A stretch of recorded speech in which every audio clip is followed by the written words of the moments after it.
Fear gripped the United States following World War II. Concern for communist aggression brought the Cold War policies that drove to the core of politics, and Paul Robeson found his travels to Russia particularly distressing to the U.S. State Department and to Congress.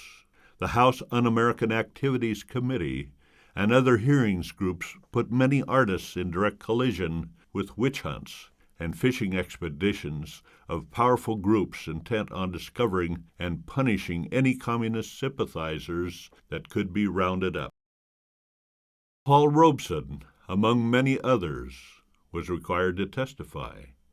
His defiance of this activity is demonstrated in this his reaction to the Congressional House Un-American Activities Committee. It was unthinkable to me that any people would take up arms in the name of a Senator Eastland, or go against anybody. And gentlemen, I still say that I thought it was healthy for Americans to consider whether or not Negroes should fight for people who kick them around. What should happen would be that the U.S. government should go down to Mississippi and protect my people. That is what should happen. Chairman Walter, co-author of the racist Walter McCarran Immigration Act, did not like what I was saying, and he started banging his gavel for me to stop. But I wasn't quite finished, and I went on to say, I stand here struggling for the rights of my people to be full citizens in this country. They are not in Mississippi. They are not in Montgomery. That is why I am here today.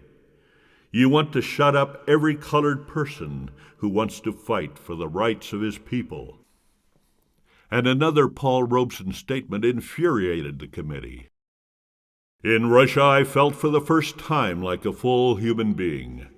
No color prejudice like in Mississippi. No color prejudice like in Washington.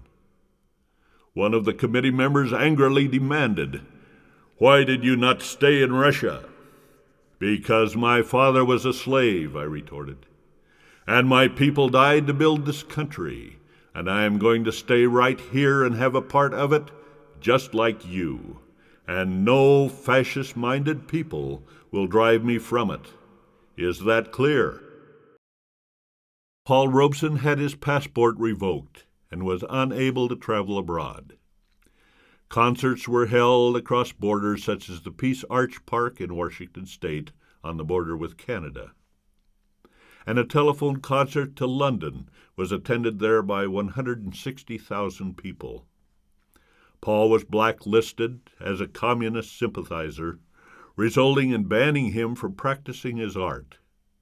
In 1 year alone, 85 concerts were canceled. Finally, after 8 years, the Supreme Court dismissed the reasons for his passport denial, and he could again travel. He faced much animosity with American crowds, but was heralded greatly in Europe and around the world.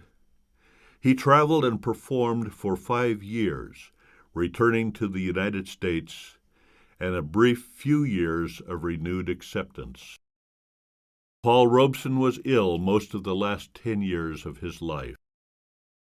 Othello, the role that brought him much fame, contains this last speech of the play. It was repeated by Robeson many times, perhaps a metaphor for his own life.